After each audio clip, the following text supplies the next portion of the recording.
વચનામૃત પાન 4 પુષ્પમાળાનું વાક્ય 30મું.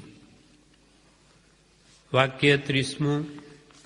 જો તું કવિ હોય તો અસંભવિત પ્રશંસાને સંભાળી જઈ આજના દિવસમાં પ્રવેશ કર. જો તું કવિ હોય તો અસંભવિત પ્રશંસાને સંભાળી આજના દિવસમાં પ્રવેશ કર. જો તું કવિ એટલે કવિતા લખી શકતો હોય તો અસંભવિત પ્રશંસા એટલે ખોટી ન સંભવે એવી ઉપમા આપી જીવોનો મોહ વધારીશ નહીં. કંઈ માલ લો એવી વસ્તુની પ્રશંસા કરી અને ખોટી જેમાં કંઈ છે જ નહીં, જેમ કે મોઢું, આ તો એનું મુખ કમળ છે, એવી ઉપમાઓ આપીને જીવોનો મોહ વધારીશ નહીં. અહીંયા વિવેચન આ બધું કરેલું છે એ લાગે છે કે બ્રહ્મચારીજીનું જ હોવું જોઈએ, એટલે એ આપણે વિસ્તારથી જે વાંચીએ છીએ. કવિમાં વચન બળ હોય છે. કવિમાં વચન બળ હોય છે. તેને યોગ્ય રીતે વાપરે તો સ્વપરનું હિત થાય. કવિમાં વચન બળ હોય છે. તેને યોગ્ય રીતે વાપરે તો સ્વપરનું હિત થાય અને અસ્થાને વાપરે તો સ્વપરને મોહની વૃદ્ધિ થાય અને પ્રતિબંધ વધારે. એક તો આખું જગત છે તે મોહ મદિરા પીને ઉન્મત્ત થયેલું જ છે અને તેમાં વળી આ કવિઓ અસંભવિત વસ્તુના વખાણ કરી અને મોહમાં વૃદ્ધિ કરાવે છે, વિશેષતા કરાવે. એવી રીતે કવિઓને વર્તવું તે મહાદોષરૂપ છે. તેવી રીતે ભગવાનની પ્રશંસા કરવી જોઈએ. તેને બદલે મળ મૂત્ર આદિથી ભરેલા શરીરની પ્રશંસા કરવી તે કવિને છાજતું નથી. તે અસંભવિત પ્રશંસા છે કે જે રીતે ન સંભવે એવી પ્રશંસાઓ એ કવિઓ એ વચન બળને લઈને કરી બતાવે. જ્યાં મળ મૂત્રમાં સૌંદર્યનો સંભવ જ નથી ત્યાં આ પ્રમાણે કલ્પનાથી સુંદરપણાનો આરોપ કરવો કે તેવી કવિતા રચવી તે અઘટિત છે, અયોગ્ય છે. શરીર છે તે મળમૂત્રની ખાણ છે અને એ શરીરનું સુંદર રીતે વર્ણન કરવું, એના મોઢાનું, મુખનું કે શરીરના કોઈ પણ અંગનું, તે અસંભવિત છે. અર્થાત એમાં કંઈ સુંદરતા હોઈ શકે નહીં મળમૂત્રની ખાણમાં. આ પ્રમાણે કવિઓનો દોષ ધ્યાનમાં લાવી તેમણે અસંભવિત પ્રશંસા કરી સ્વપરનો મોહ વધારવો નહીં એમ કહ્યું. એક તો આખું જગત મોહમાં જ પડેલું છે. એટલે બ્રહ્મચારીજીએ પ્રજ્ઞાબોધમાં બીજા સ્થાને લખ્યું છે સત્શાસ્ત્રના ઉપકારમાં કે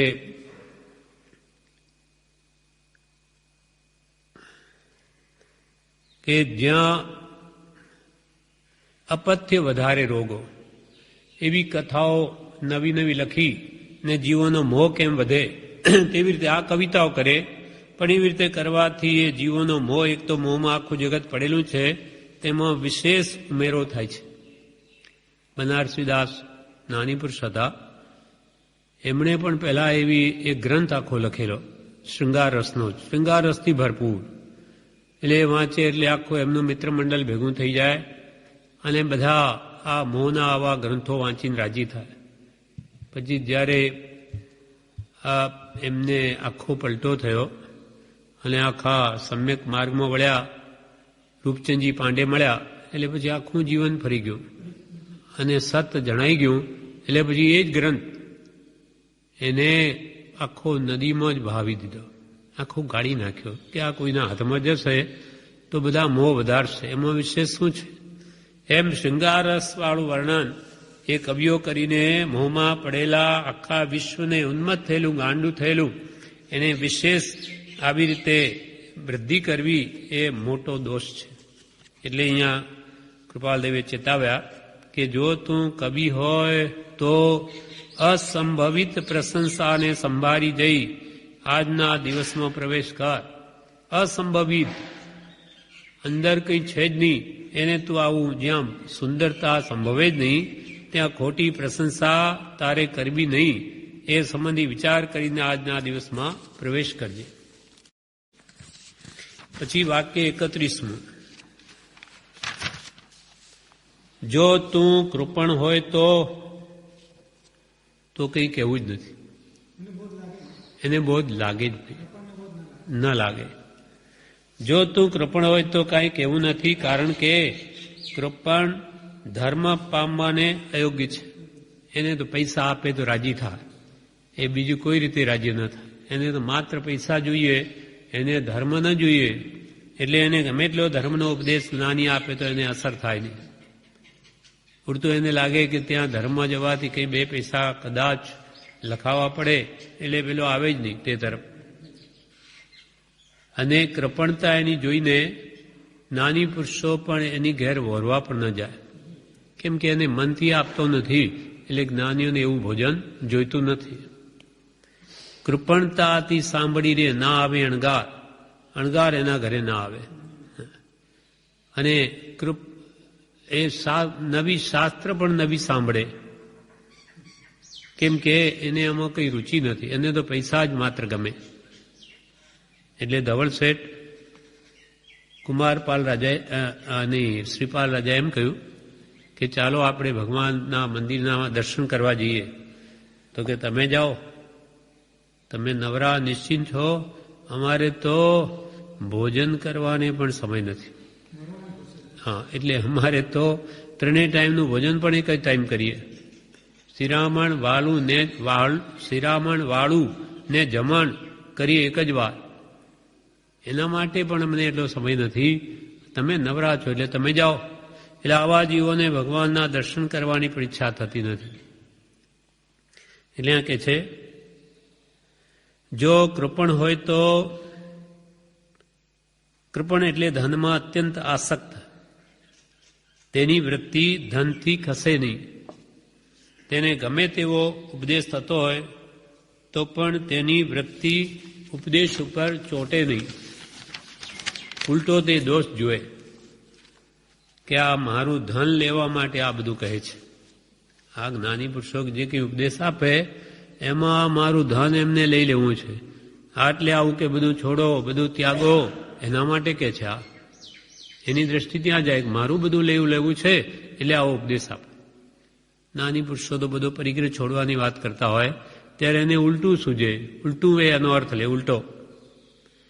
જ્યાં સંભવ નહીં હોય ત્યાં પણ એને શંકા આવ્યા કરે કે નાની પુરુષો ઉપદેશ આપીને એનું લેવા તો માગતા નથી, પણ એને શંકા આવ્યા કરે કે એમને જોઈએ છે એટલે પછી આ પરિગ્રહ તમે છોડી દો, આવો ઉપદેશ કરે છે.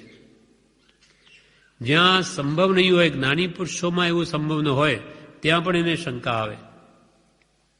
નિષ્પુણ્યકની વાત છે. ઉપમિતિ ભાવ પ્રપંચમાં કથા છે. નિષ્પુણ્યક જીવ, પુણ્યહીન જીવ છે, ગરીબ છે, એને કંઈ ખાવાનું મળતું નથી. એક ઠીપકામાં ભોજન છે કોઈએ આપેલું, એ પણ સડી ગયેલું ગમે તેવું છે. એટલે એને કોઈ શેઠે કહ્યું કે ભાઈ તું આ નાખી દે, બધું આ બધું ગંદવાડો નાખી દે, તને સારું ભોજન આપું, મિષ્ટાન. તો કે ના, આ બધું નાખી દઉં અને તમે ના આપો તો નહીં નાખું. તમારે નાખવું તો આમાં નાખો, એના ભેગું જ નાખો.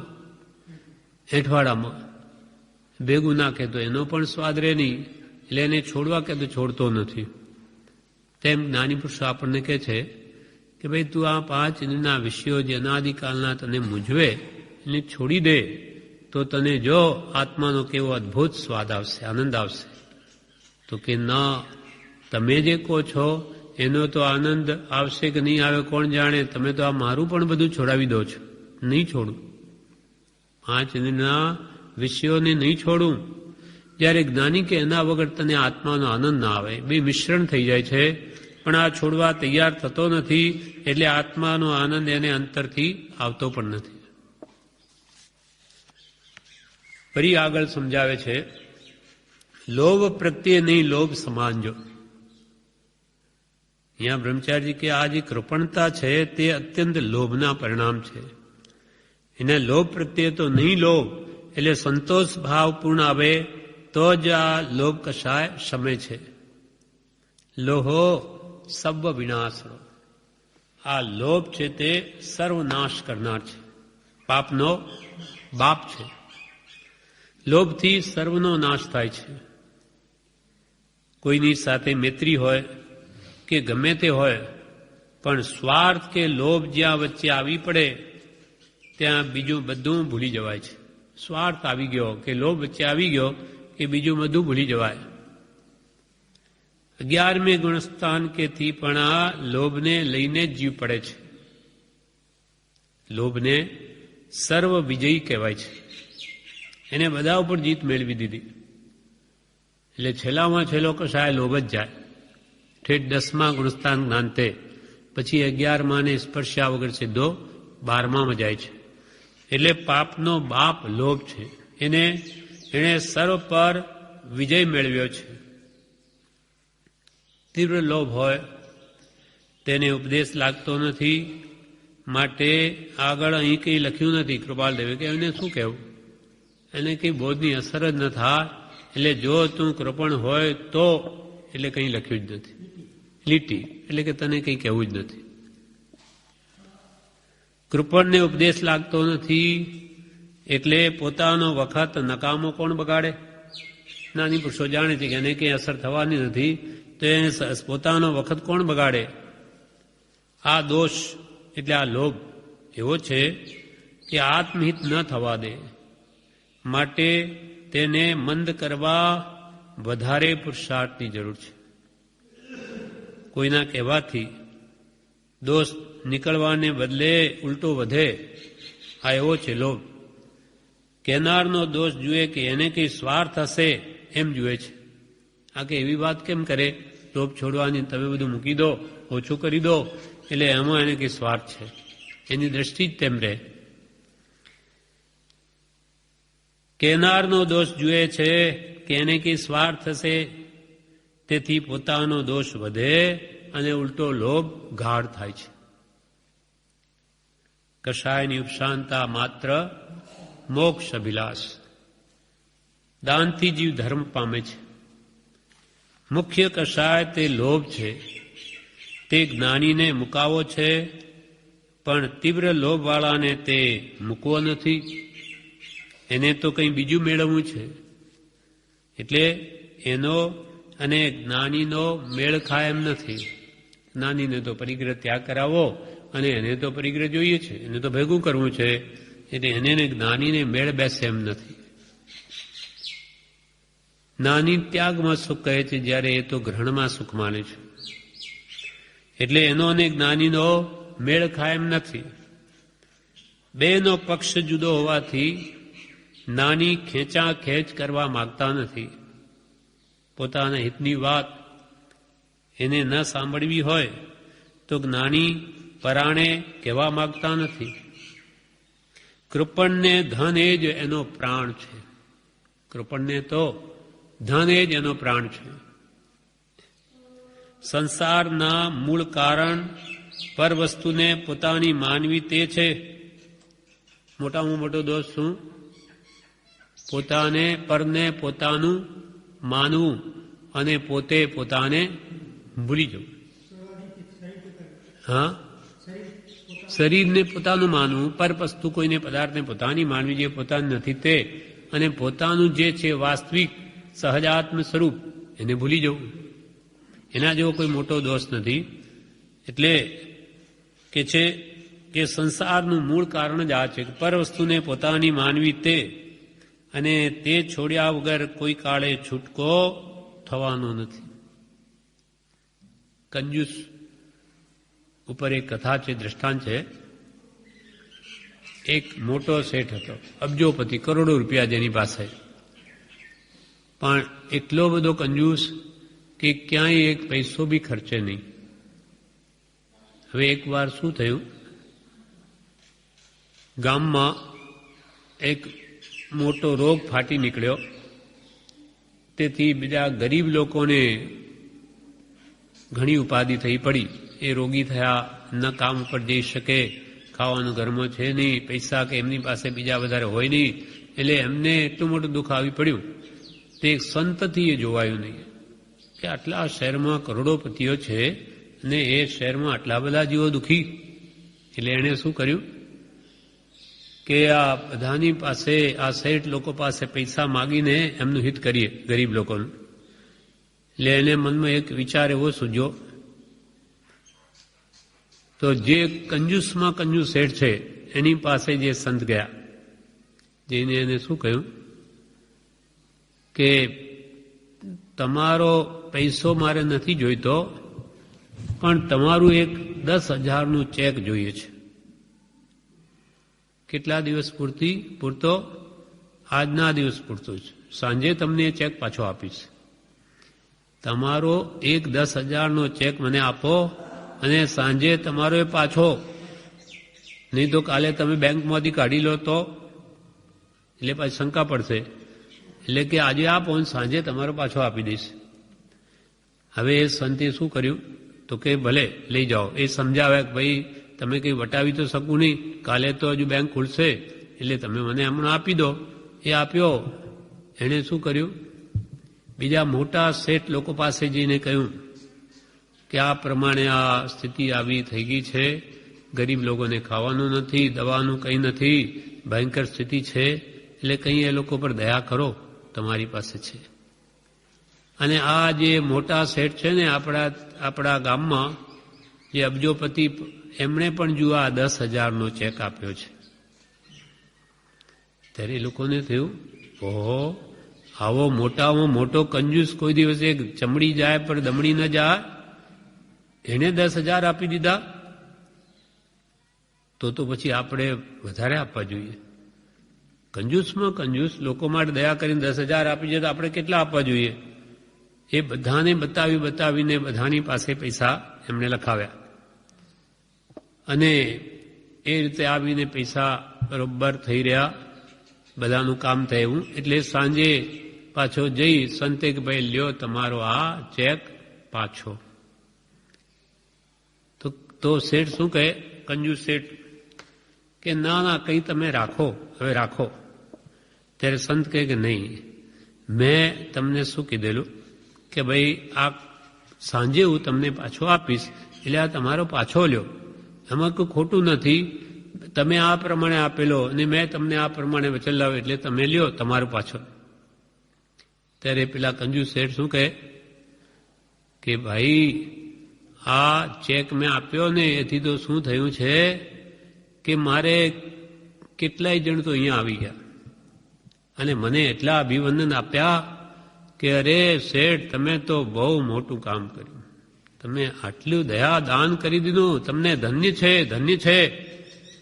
એમ કેટલાય તો મારે ઘરે આવી ગયા અને કેટલાય મોટા શેઠિયાઓનો ફોન આવી ગયા ને એટલા બધા મને અભિવંદન આપ્યા કે શેઠ તમે તો આજે ઘણું જ સરસ કામ કર્યું. મને તો કે એટલો બધા ઉપરથી મને બિરદાવ્યો છે બધાએ, એટલે મને આજે ખબર પડી કે દાન આપવામાં કેટલું સુખ છે. કોઈ દિવસ મેં તો દમડી આપી નહીં, મોટા મોટા શેઠિયાઓનો ફોન બીજા આવીને મને વાહ કરે, ધન્ય ધન્ય. એટલે આજે મને કંઈ ખ્યાલ આવે છે કે ગ્રહણ કરતા પણ ત્યાગમાં સુખ છે, દેવામાં વિશેષ આનંદ છે, એનો મને આજે અનુભવ થયો. એટલે આ તમે રાખો, એનું મને ફળ મળી ગયું છે આજે ખૂબ ખૂબ. તો કે જેવી તમારી ઈચ્છા. તો કે હવે એમ કરો, એક બીજો ફરી 10,000નો ચેક લખીને આપું છું. એવા ભાવ થઈ ગયા. એને કંઈ ફરક પડતો નથી, અને અબજો રૂપિયા છે, માત્ર વૃત્તિ એવી હતી. એ પુણ્ય એટલું વધ્યું કે વરી પુણ્ય કરવાનો ભાવ થયો. એટલે કંજૂસાઈ, એ માત્ર કંજૂસાઈ માટે કેવું કહ્યું કે એ તો કેવો મોટો દાનવીર કે બીજા તો વરી આમાંથી થોડું ખર્ચીને બાકીનું આપી જાય, પણ આ કંજૂસ તો સર્વસ્વ બધું જ મૂકીને જાય, એટલે મોટો દાનવીર છે એમ વ્યંગમાં કહ્યું. કેમ કે પોતે પણ એમાંથી વાપરે નહીં, એ બીજાને માટે જ બધું આપે. એમ કંજૂસ હોય તો એને માટે કૃપાલ કે કંઈ કહેવું નથી. કેમ કે એનો લોભ છૂટવો જ ભારે છે.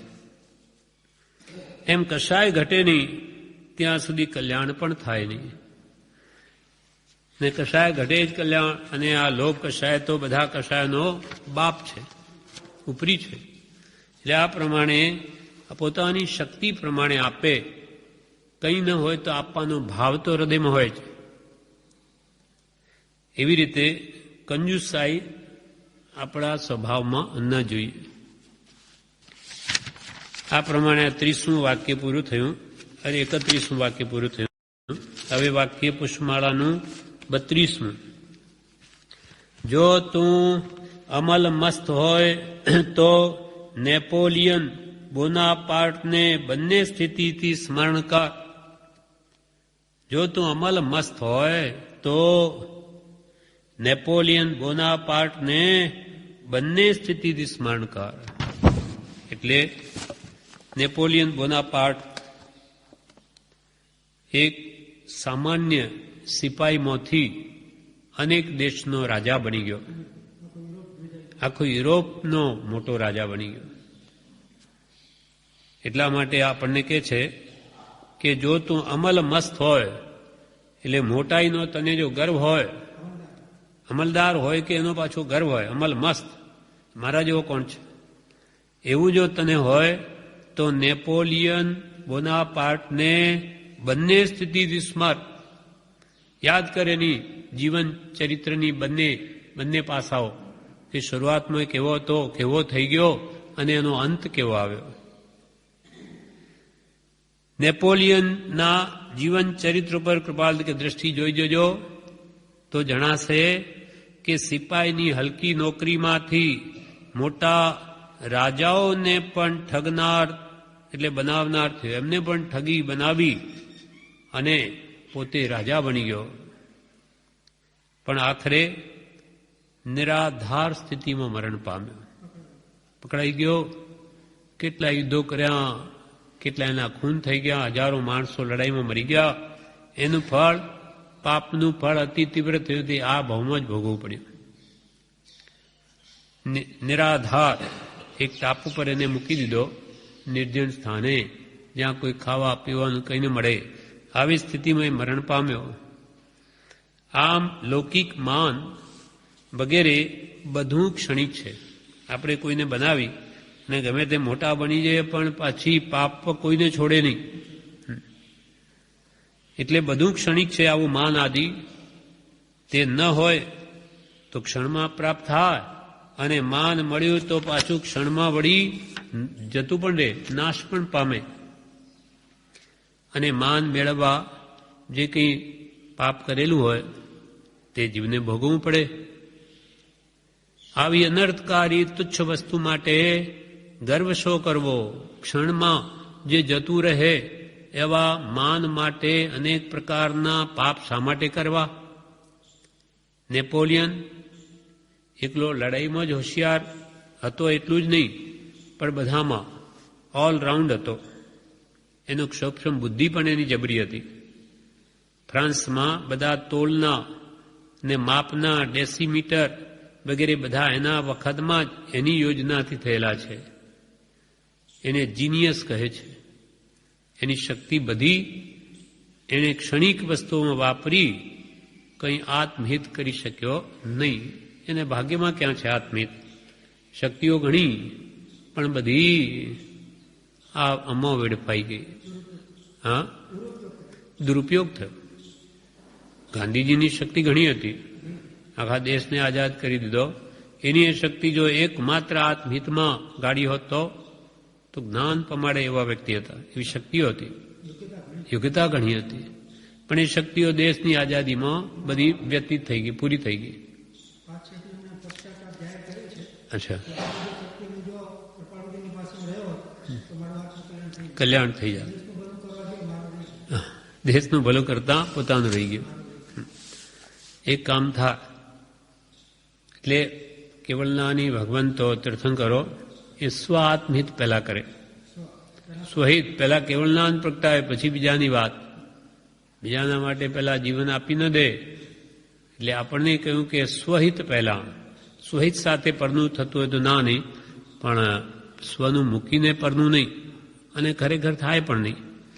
જ્યાં સ્વહિત થયું નથી એ પરનું શું કરી શકે? પોતે અજ્ઞાની હોય એ બીજાને ક્યાંથી જ્ઞાન પમાડે? જ્ઞાન પેલા પોતે પામે તો એ બીજાને કે આપી શકે, પોતે અજ્ઞાની બીજાને ક્યાંથી પમાડે? આ પ્રમાણે 32મું વાક્ય પૂરું થયું.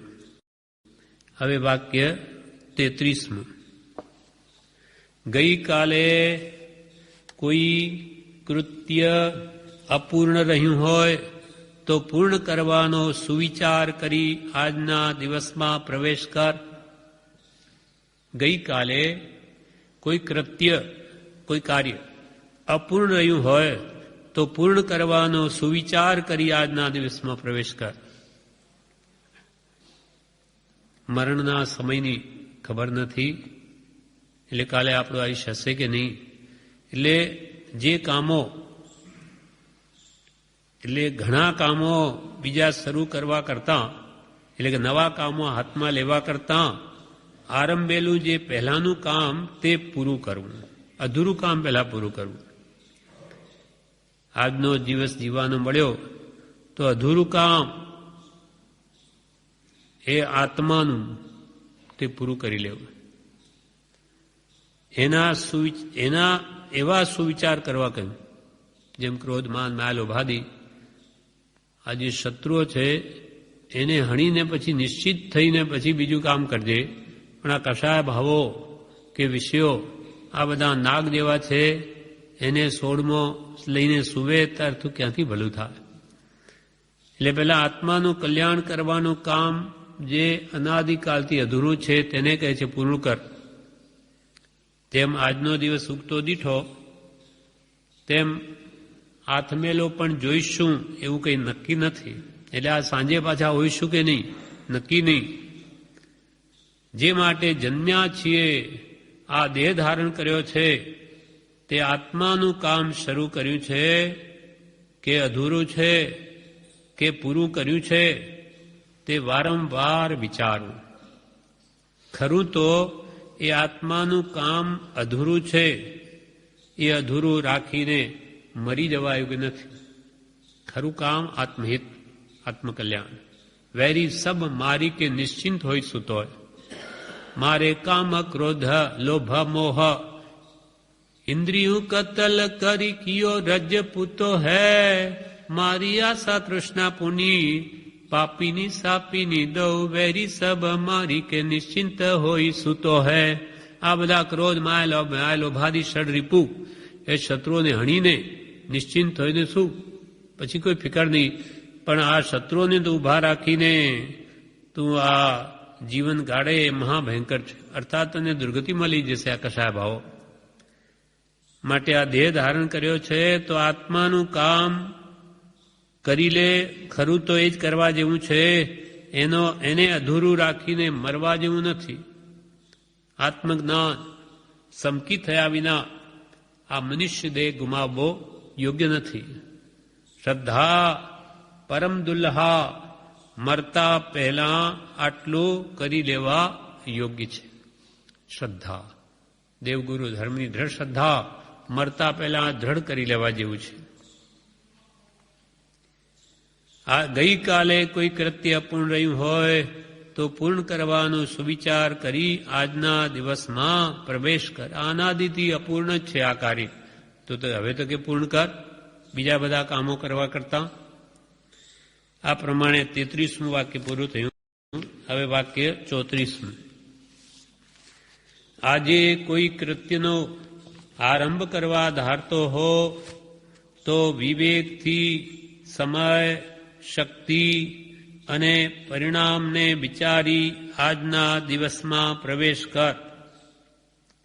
આજે કોઈ નવા કોઈ કાર્યને આરંભ કરવા માંગતો હોય તો વિવેકથી, એટલે સમજણપૂર્વક, હિતના ભાનપૂર્વક સમય, શક્તિ અને પરિણામને વિચારી આજના દિવસમાં પ્રવેશ કર. કે આ કાર્ય શરૂ કરવા ઈચ્છું છું તો આ સમય અનુકૂળ છે એને માટે, એ કાર્ય માટે, અને મારામાં આ કામ કરવાનું સામર્થ્ય છે અને એનું ફળ શું આવશે, પરિણામ, એ બધું પહેલાં વિચારી અને પછી કાર્ય શરૂ કરવું. આજે કોઈ કૃત્યનો આરંભ કરવા ધારતો હો તો વિવેકથી સમય, શક્તિને, પરિણામને વિચારી આજના દિવસમાં પ્રવેશ કર. કોઈ નવું કામ શરૂ કરવું હોય તો નીચેની બાબનો કૃપાલ કે લક્ષ્યમાં રાખવી. એક તો વિવેકથી કરવું. કાર્યના પ્રારંભ કરતા પહેલા વિવેક એટલે હિતહિતનો પહેલા વિચાર કરવો. એટલે હે જ્ઞેય ઉપાધિ રૂપે વિચારવું, પછી કરવું. જે કામ કરવું છે તેને જ્ઞાની પુરુષોએ ઉપાધિ માન્યું છે. જ્ઞાની પુરુષની એમાં આજ્ઞા છે કે એથી વિરુદ્ધ છે, કે હે છે, કે ત્યાગવા યોગ્ય જ્ઞાનીએ કહ્યું, કે ઉપેક્ષા કરવા યોગ્ય કહ્યું, એમ વિચારવું, તેનું નામ વિવેક છે. વિવેકથી એ કાર્ય સંબંધી વિચાર કર્યા પછી માનો કે જ્ઞાની પુરુષોની આજ્ઞામાં એ કાર્ય કરવા જેવું છે માનો, તો પછી હવે શું કરવું? તો હવે સમયનો વિચાર કરવો કે બીજા કામ જે હાથમાં લીધા છે તે ન બગડે અને નવું કામ થાય એટલો વખત છે.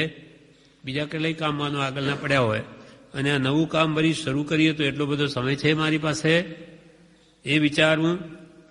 અથવા એ કામ સારી રીતે કરવાને માટે જેટલો વખત જોઈએ તેટલો અવકાશ હું કાઢી શકીશ કે નહીં, કે ભાઈ આ નવું કામ ઉપાડું છું તો એના માટે પણ હું સમય કાઢી શકીશ કે નહીં, એ વિચારવું. કેટલાક જીવો આરંભે શુરા હોય છે, એકદમ હા બધું કરી લઈશું એમ કરીને કામ શરૂ કરી દે, આરંભે શુરા, પણ પછીથી થાકી જાય છે. એટલે સારી શરૂઆત કરીને તેનો અંત ખરા વાણે છે. કેટલાક બીજા લોકો સામાન્ય રીતે શરૂઆત કરે અને જેમ જેમ કામ આગળ વધતા જાય તેમ તેમ તે કામને દીપાવે છે, એમાં પણ એવા પણ હોય. અને કોઈ તો શરૂઆતથી જ ઢીલો હોય અને ઠેઠ સુધી પહોંચે કે ન પણ પહોંચે એવા પણ હોય છે. અને કોઈ ઉત્સાહથી ઉપાડે છે અને ઠેઠ સુધી ઉત્સાહ ખંત રાખી તે કાર્યને પૂરું કરે છે. એટલે સમય જોવો જોઈએ કે સમય અનુકૂળ છે કે નહીં. અને પછી શક્તિ સંબંધી પછી વિચાર કરવા કહ્યું કે પોતાની તે કામ અંગેની કેવી શક્તિ છે તે વિચારવા જણાવ્યું. કામ ઘણું ભલે સારું હોય પણ આપણી તે સંબંધી શક્તિ ન હોય તો, શક્તિ ઉપરાંતનું કામ હોય તો ન કરવું, પછી અધૂરું મૂકવું પડે. શક્તિ ઉપરાંતનું કામ લીધું હોય તો ચિત્તમાં આકુળ વ્યાકુળતા રહેવાનો સંભવ છે. એ કામ થાય નહીં, જવાબદારી લઈ લીધી, પછી આકુળ વ્યાકુળ થયા કરે. ધર્મ આરાધનનું ભલે કામ હોય તો પણ આર ધ્યાન થાય. જેમ કે એક ઉપવાસ કરવાની શક્તિ હોય અને 3 ઉપવાસનું પચખાણ લઈ લે તો આર ધ્યાન થાય, પછી રૌદ્ર ધ્યાન થાય. હવે કરવું શું? ન ખવાય અને ન રહેવાય, ન સેવાય, એટલે આવું કરવું જ નહીં. અને ધર્મનું કામ હોય તો પણ પોતાની શક્તિ કેટલી છે એટલે જ યથાશક્તિ એમ કહ્યું. શક્તિ પ્રમાણે બધું પગલું ભરવું કે જેથી શરીર પણ નબળું ન થાય, પ્રમાદ પણ ન થાય અને ધર્મની ઉત્તમ રીતે આરાધના પણ થાય. પછી ચોથું કારણ પરિણામ, એટલે એનું ફળ શું આવશે એ પણ સાથે વિચારવું કે આ પ્રયત્ન આપણે કરીશું એનું ફળ શું આવશે, એટલે આ કામનું ફળ શું આવશે. પોતાના પરિણામ ઠેઠ સુધી ચડતા રહેશે કે નહીં તે પ્રથમ વિચારી લેવું જોઈએ. જેમ કોઈ દીક્ષા લેવાનું ધારતો હોય અને પોતાની વર્તમાન દશાને જોઈ વિચારે કે જિંદગી સુધી વ્રતમાં મને કોઈ વાંધો આવશે કે નહીં. આજે તો મને દૂધની જેમ વૈરાગનો ઉભરો આવી ગયો, ત્યાગ લઈ લો અને કાલે ઉઠી પાછું મને મન થયું તો સંસારની આ વિષયો વગેરેની, તો એમ પોતાના મનને પૂરું તપાસીને કામ કરવું. એટલે હું જે વસ્તુ ત્યાગું છું તેની ઈચ્છા મારામાં છે કે નહીં એમ વિચારે તો પોતાને પણ ખબર પડે કે મારા અંદર કેટલી ઊંડી ઈચ્છા છે, મારા ભાવો કેવા રે છે, એ ઊંડે પોતે વિચારે તો એને પણ ખબર પડે. જો અંદરમાં ઈચ્છા હોય અને તે નિવૃત્ત નહીં થઈ હોય તો મુનિપણામાં પણ મને દેવલોક આદિ મળે એવી ભોગની ઈચ્છાઓ કરે અને તેને પોષ્યા કરે. અંદરમાં બધું પડ્યું હોય અને મુનિ થઈને બેસવાથી કે અંદરના વિષય કસાય જાય નહીં, પછી ત્યાં જઈને એવી એવી ઈચ્છા કરે, એને જ પોષે અને દેવલોકની ઈચ્છા રાખે. હવે અહીંયાથી ક્યારે દેવલોકમાં જઈએ, આ ભોગોની ઈચ્છા રાખે તો શું કર્યું? એમાં મળે જ નહીં, એ બી ન મળે, માઠી ગતિમાં જ જાય. એટલે જો એવી વૃત્તિઓ આપણા અંદરમાં હોય તો કે જે એનું ફળ બરોબર આવશે નહીં, હું દીક્ષા લઈશ તો નહીં લેવી, કેમ કે હજુ એ માટેની યોગ્યતા નથી. માટે પહેલા પોતાની યોગ્યતા પ્રાપ્ત કરીને પછી વ્રતાદિ ગ્રહણ કરવા આવ્યું છે એમ જણાવ્યું. એટલે પેલા મણિલાલ ગાંધીને દીક્ષા લેવાનો ભાવ થતો કૃપાલને કે ભાઈ કેટલા બધા કષાયો સમી જાય, 12 કષાયો, 3 ચોકડી, ત્યારે તે દીક્ષા લેવાની યોગ્ય થાય છે. કે આમનો આમ કે દીક્ષા લેવાથી કંઈ કલ્યાણ થતું નથી, વધારે દંડ આવે.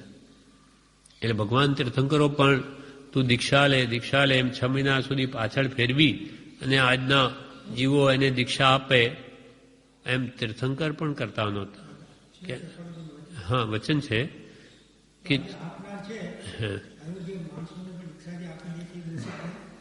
ખરા જ ને. હા હા, તે એ છે જ દોષિત. એનો અભિપ્રાય હજુ થયો નથી.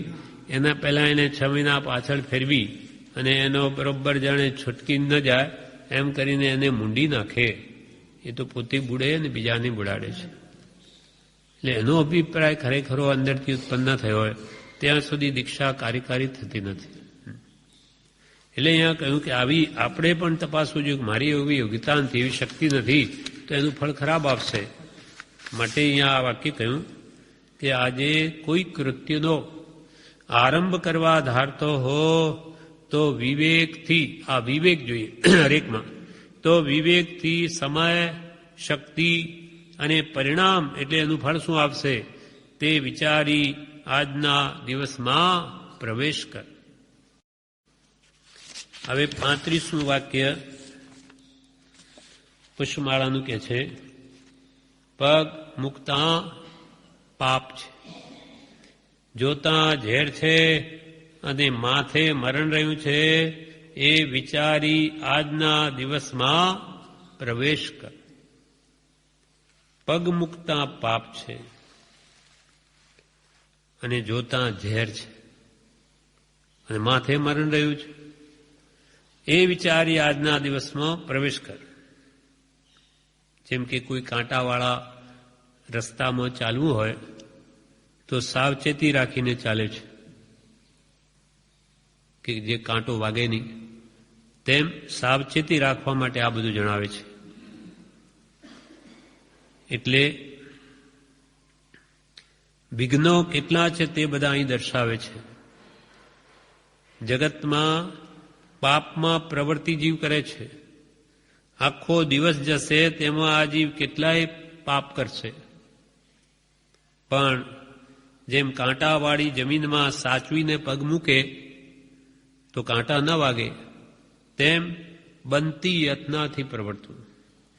કે ભાઈ હવે સંસારમાં છીએ એટલે પૃથ્વી કાય, તેવું કાય, વાયુ કાય, વનસ્પતિ કાય અને ત્રસકાય જીવોની પણ હિંસા થાય છે. હવે શું કરીએ, બીજો ઉપાય નથી. એટલે જેમ બને તેમ હિંસા ઓછી કરવી જોઈએ. કાંટાવાળો રસ્તો હોય તો પગ મૂકીને જોઈને ચાલીએ સાવચેતીથી, તેમ એમાં જેટલા બને એટલા સાવચેતી યત્ન રાખીશ તો પાપ ઘણા ઘટશે. બાકી તો પગ મૂકતા પાપ છે. ડગલે ને પગલે જીવને મનના, વચનના, કાયાના આવા દોષો થયા જ કરે છે. એટલે પણ કે આખો દિવસ એમાં જાય, પણ જેમ કાંટાવાળી જમીનમાં સાચવીને પગ મૂકે તો કાંટા ન વાગે, તેમ બનતી યત્નાથી પ્રવર્તવું. પ્રવર્તવાની સાથે મનની પવિત્રતાને ભૂલવી નહીં, એ મનનું કામ છે. પ્રવૃત્તિ તો કાય અને વચન યોગથી થશે. સંસારમાં આપણે હાથથી કામ કરીએ કે મોઢેથી બોલવાનું થાય, પણ મનને એ પાપથી અલગ રાખવો તો રહી શકે કે મારે આ નથી કરવું, આ કરવા યોગ્ય જ નથી. એ મનને જો જુદું રાખે તો પાપ બંધ ઘણો ઓછો થાય છે. હા, મનથી જ કર્મ બંધાય. હવે કરવું પડતું એ ગ્રસ્તાવસ્થા હોય તો વેપાર પણ કરવો પડે, વ્યવહાર પણ કરવો પડે, પણ અંદરમાં એમ હોય કે આ બધું કાંઈ જ કરવા જ નથી, બધું નિરર્થક છે, અસાર છે, એમાં શું સાર છે? એવો જો અંદરથી ભાવ થાય તો આસક્તિ ક્યાંય ન રહે. એટલે કર્મ બંધનનો પ્રકાર ઘણો બધો ઘટી જાય, એને બહુ ઓછા બંધ થાય. કેમ કે સ્થિતિનો અનુભાગ એનો ઓછો પડે, કેમ કે એમાં આસક્તિ નથી. એટલે આ પૂજ્યપાદ સ્વામીએ સમાધિ શતકમાં કહ્યું, આત્મજ્ઞાન વિના ક્યાય ચિત્ત દોચિર કાળના, આત્માર્થે વાણી કાયાથી વર્તો તન્મયતા વિના. આત્મજ્ઞાન વિના ક્યાંય ચિત્ત દો ચિરકાળના. ચિરકાળ તો કોઈમાં તમે ચિત્ત દોમાં, એક આત્મજ્ઞાન સિવાય આત્મા તરફ લક્ષ રાખો, અને આત્માર્થે વાણી કાયાથી વર્તો. આત્મામાં લક્ષ રાખી વાણી અને કાયાથી વર્તો, પણ તન્મયતા વિના, ક્યાં પણ તન્મય થશો નહીં, આસક્ત થશો નહીં તો કર્મનો બંધ બહુ લાંબો પડશે, સ્થિતિનો અનુભાગ વધી જશે. માટે કે છે આ જગતમાં તો પગ મૂકતા પાપ જ છે. માટે તું જેટલો તારા આત્માને બચાવી શકે કર્મબંધનથી એટલો બચાવી લે. અને જો ત્યાં ઝેર છે, જ્યાં દ્રષ્ટિ પડે ત્યાં રાગદ્વેષ થાય. કેમ કે મિથ્યાત્વ યુક્ત દ્રષ્ટિ છે જેની, તેને જ્યાં દ્રષ્ટિ પડે ત્યાં રાગદ્વેષના કારણો મળે આવે, અને એને તે પ્રત્યે આસક્તિ થવાથી બંધનો હેતુ છે. આંધળો માણસ હોય તે લાકડી ઠોકી ઠોકીને માર્ગ સ્પર્શીને ચાલે, કાળજી રાખે છે કે ભાઈ અહીંયા કોઈ સામે કોઈ વસ્તુ તો નથી. તેમ અત્યારે રાગદ્વેષાદિ ભાવો જે દુઃખના કારણ છે તેને સત્પુરુષના બોધે ઓછા કરવાથી કાળજી રાખી મુમુક્ષુ વર્તે. રાગદ્વેષાદિ ભાવો સંસારમાં સર્વત્ર પડેલા છે, નિમિત્ત ને આદિન વૃત્તિ ફરી ફરી ચલિત થઈ જશે, પણ તે ન થવા અચલ ગંભીર ઉપયોગ રાખ. નિમિત્ત તો છે જ, પણ નિમિત્ત છે એનો અર્થ એ નથી કે તને રાગદ્વેષ કરાવે જ અથવા તારે કરવા જ પડે. તારે નહીં કરવા હોય, જાગૃતિ હોય તો રાગદ્વેષ ન થાય, તો નવીન બંધ ન થાય. જોતા ઝેર તો છે જ, મોહના નિમિત્તો તો છે જ. એટલે પણ તેમાં તારે રાગદ્વેષના ભાવો જે દુઃખના કારણો છે એમ સમજી સત્પુરુષના બોધે ઓછા કરવાની કાળજી રાખીને મુમુક્ષુ હોય તે તો તેમ વર્તે. પોતાની ઈચ્છા એટલે સ્વચ્છંદે જે બધું વર્તન થાય છે તે તો ઝેર રૂપ જ છે.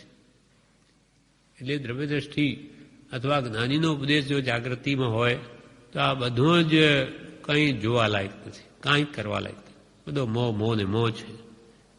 મોહ વિકાર જીહા તિહારે કાઈ ઉપદિશે આતમ સાસરે સજ્જદ જીનણ બાંધીએ રે.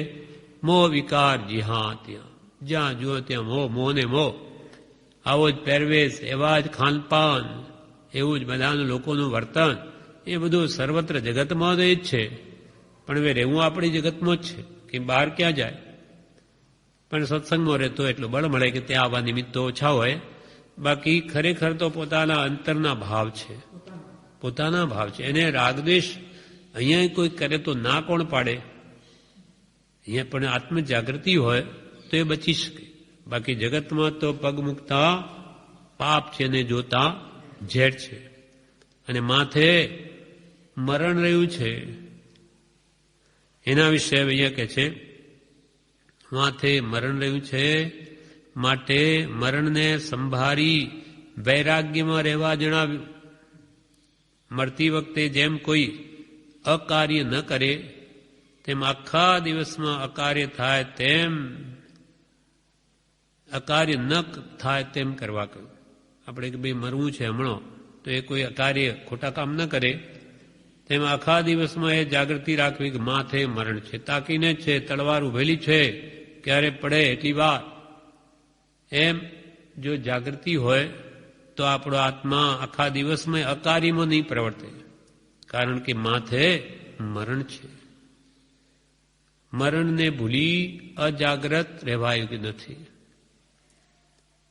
એટલે કૃપાલય કે છે, આજના દિવસમાં પ્રવેશ કરતા પહેલા પગ મૂકતા પાપ છે. આ જગતમાં સર્વત્ર પાપ છે. હવે મારે એમાં કેવી રીતે ચાલવું એ વિચારવું. જોતા ઝેર છે, જ્યાં જુઓ ત્યાં રાગદ્વેષના નિમિત્તો છે જ, અને માથે મરણ પણ નક્કી રહ્યું છે. એ વિચારી આજના દિવસમાં પ્રવેશ કર. એટલે દિવસમાં પ્રવેશ કરે એના પહેલા જ આ જાગૃતિ મેળવી લે. આ પ્રમાણે આ 35 વાક્યો પૂરા થયા. વિશેષ આપણે આવતીકાલે